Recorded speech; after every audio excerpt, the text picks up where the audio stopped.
Operation Tel Aviv ১-১০ Tel Aviv secretariat ভবনের প্রতিরক্ষা বিভাগ।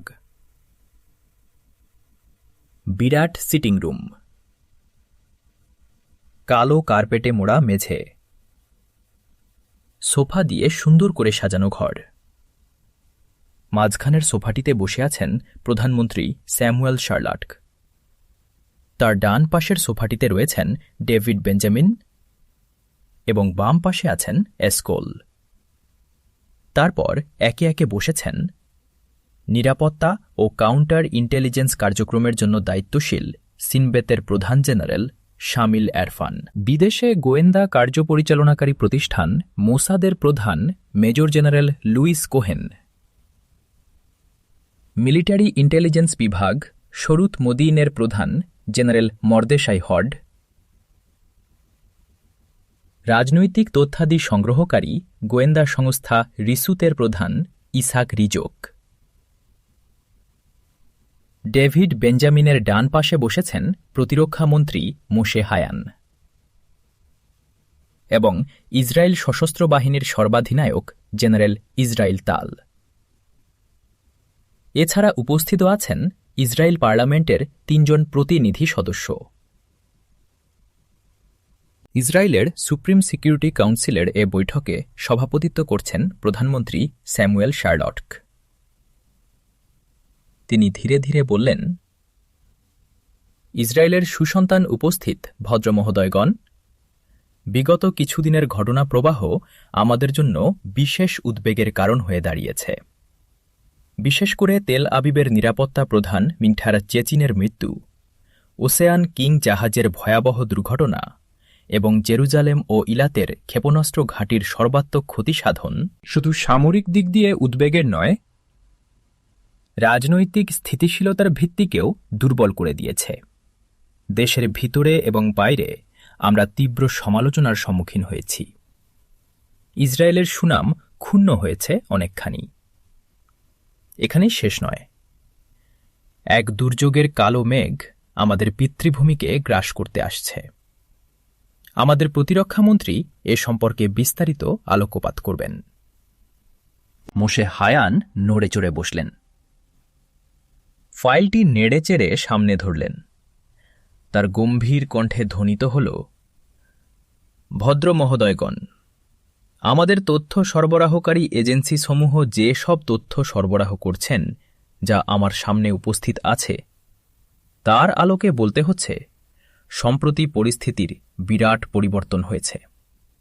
পরিস্থিতি ভয়াবহ মোড় নিয়েছে। আপনারা জানেন, ইসরায়েল রাষ্ট্র প্রতিষ্ঠার বহু পূর্ব থেকেই একটি সুপরিকল্পিত ব্যবস্থার অধীনে ইহুদি তরুণ তরুণীরা আরব রাষ্ট্রসমূহে মুসলিম নামের ছদ্মবেশ নিয়ে মুসলমান হিসেবে বসবাস করছিল।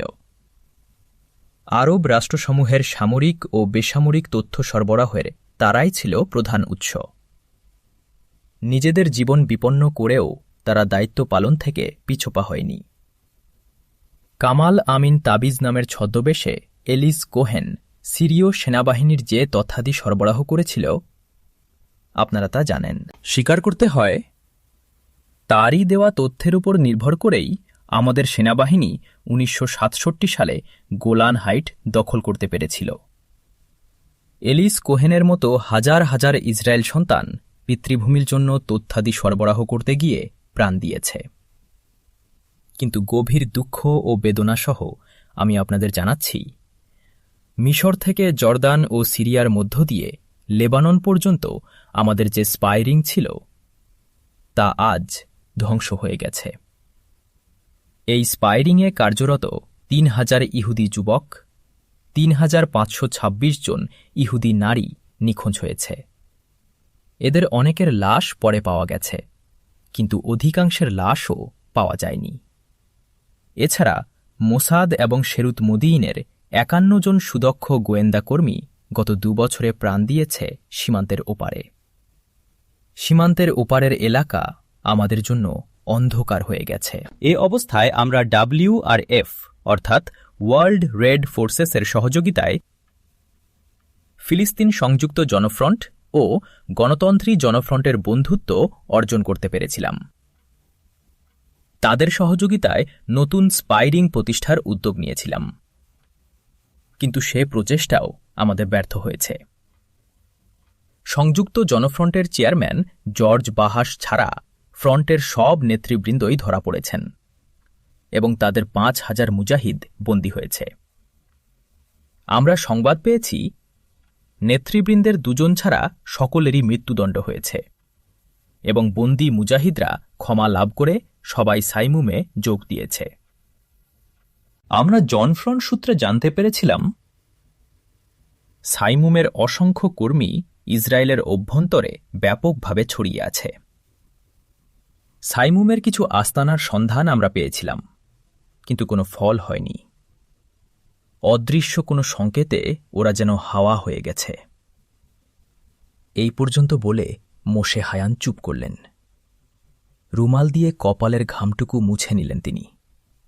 পার্লামেন্ট সদস্য মিস্টার রোজনবার্জ উঠে দাঁড়িয়ে বললেন, আমাদের সুপরিকল্পিত গোয়েন্দা কার্যক্রমের এত বড় বিপর্যয় কেমন করে সম্ভব হল? মাননীয় প্রতিরক্ষামন্ত্রী অলৌকিক কিছু বিশ্বাস করাতে চাইবেন না তো? মোশে হায়ান আবার বললেন, অলৌকিক কিছু ঘটে নাই বটে, কিন্তু অলৌকিকভাবেই আমাদের স্পাইরিং বিধ্বস্ত হয়ে গেছে, আর এটা সম্ভব হয়েছে ফিলিস্তিন মুক্তি সংস্থা সাইমুমের দ্বারা। এই প্রতিষ্ঠানই আমাদের বন্ধু প্রতিষ্ঠান জনফ্রন্টকে উৎখাত করেছে। এই সাইমুম কারা? ২৪ বছরে আরব রাষ্ট্রগুলো যা সন্ধান করতে পারেনি, তারা তার ধ্বংস সাধন করল কি করে?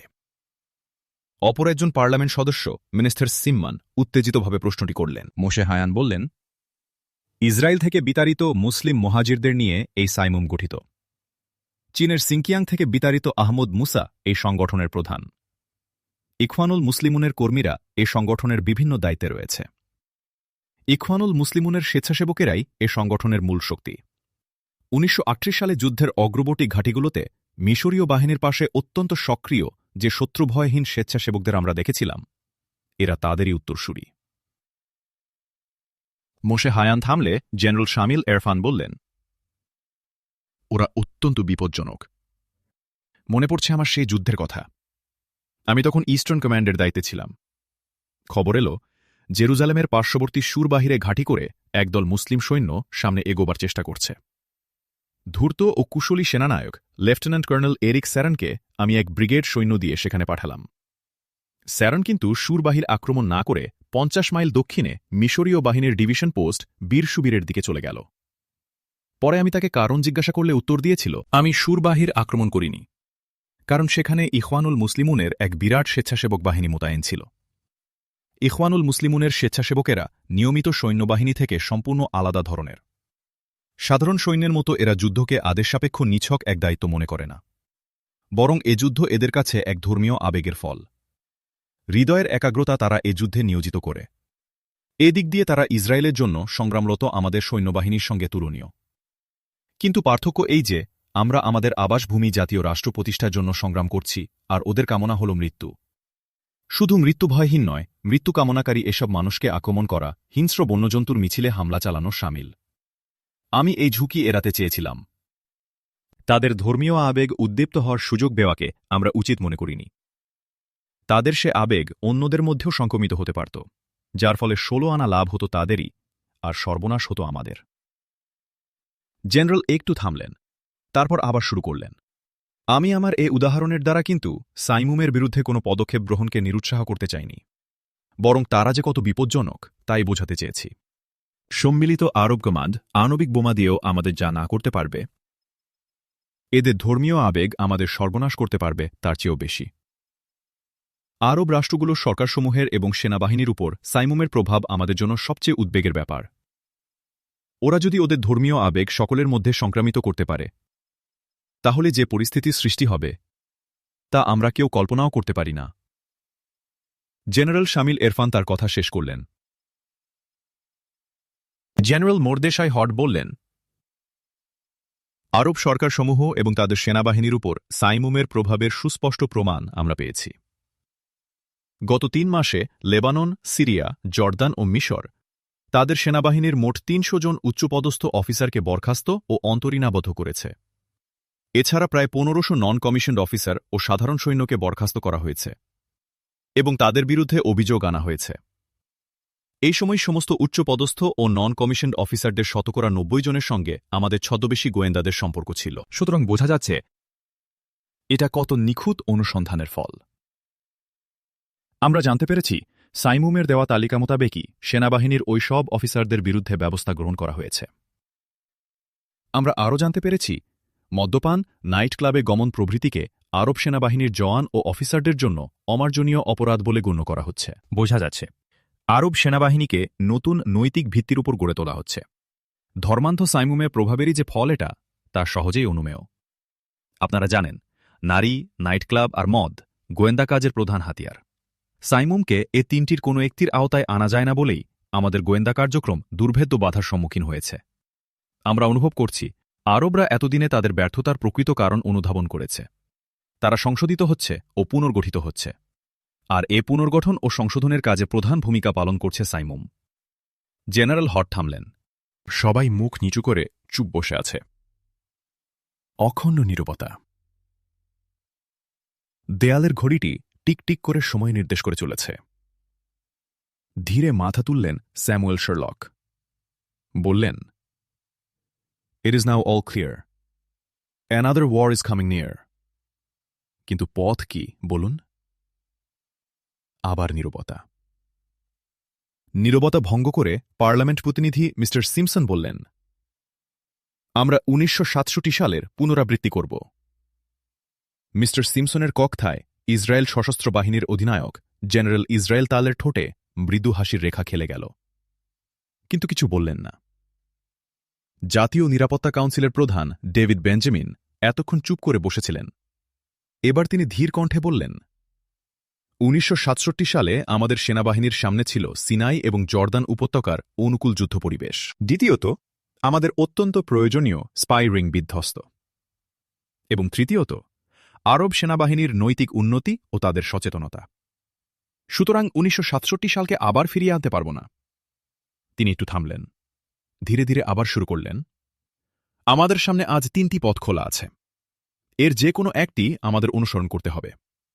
1, অবিলম্বে আমাদের যুদ্ধে নামতে হবে এবং গঠনমুখী আরব বাহিনীকে 1967 সালের মতো বিধ্বস্ত করতে হবে। কিন্তু এটা যে যুক্তিসঙ্গত নয়, তা আমি আগেই বলেছি। 2, অধিকৃত সব আরব এলাকা ছেড়ে দিয়ে তাদের সঙ্গে আপোষ করতে হবে। কিন্তু আমাদের জাতির কেউই এ সিদ্ধান্ত মেনে নেবে না। বিধায় এ সিদ্ধান্ত আমরা নিতে পারি না। 3, যুদ্ধ এড়াতে হবে এবং সেই সুযোগে আরব এলাকায় আমাদের স্পাই রিং পুনর্গঠিত করতে হবে। একদিকে তাদের সব তথ্য সংগ্রহের ব্যবস্থা করতে হবে, অপরদিকে ভিতর থেকে তাদের মধ্যে বিভেদের বীজ বপন করতে হবে। বাইরে থেকে নয়, ভিতর থেকে আঘাত দিয়েই শুধু মুসলমানদেরকে পর্যুদস্ত করা সম্ভব। আপনারা জেনারেল শামিল এরফানের বক্তব্য থেকে বুঝেছেন, সাইমুমকে বাইরে থেকে আঘাত দিয়ে ওদের শক্তিকে শুধু বাড়িয়েই তোলা হবে, ক্ষতি কিছু করা যাবে না। সুতরাং শক্তির পথ পরিহার করে কৌশলের আশ্রয় নিতে হবে। এজন্য প্রয়োজন দীর্ঘমেয়াদী পরিকল্পনার। কিন্তু যুদ্ধ এড়াতে না পারলে কিছুই সম্ভব নয়। যুদ্ধ এড়াতে হলে জাতিসংঘের মাধ্যম গ্রহণ করতে হবে। জাতিসংঘের মাধ্যমে আরবদের সামনে আশার আলো জ্বালিয়ে কালক্ষেপণ করা যেতে হবে। আমাদের সরকার এবং রাশিয়া, ব্রিটেন, আমেরিকা ও জাতিসংঘ চত্বরে সুযোগ্য ইসরায়েল সন্তানরা এ ব্যাপারে অভিজ্ঞ আছেন। সবাই করতালি দিয়ে ডেভিড বেঞ্জামিনের শেষোক্ত প্রস্তাবকে সমর্থন জানাল। পন্থাটির খুঁটিনাটি দিক নিয়ে আলোচনা চলল তাদের মধ্যে। ঢং ঢং করে ঘড়িতে রাত 11টা বাজল। মিটিং সমাপ্ত করে সবাই উঠে দাঁড়াল। সবার মুখে হাসি, কিন্তু জোর করে টেনে আনা রুটিন হাসি। তা বুঝতে কষ্ট হচ্ছে না মোটেই। যুদ্ধ এড়ানোর আশা সবাই করছে, কিন্তু চাইলেই কি যুদ্ধ এড়ানো যাবে? তাছাড়া আরবদের আসন্ন সংগ্রামের প্রকৃতি কেমন হবে, তাই বা কে জানে। প্রধানমন্ত্রীর কথা সকলের মনে নতুন করে জাগছে। দুর্যোগের এক কালো মেঘ আমাদের পিতৃভূমিকে গ্রাস করতে এগিয়ে আসছে।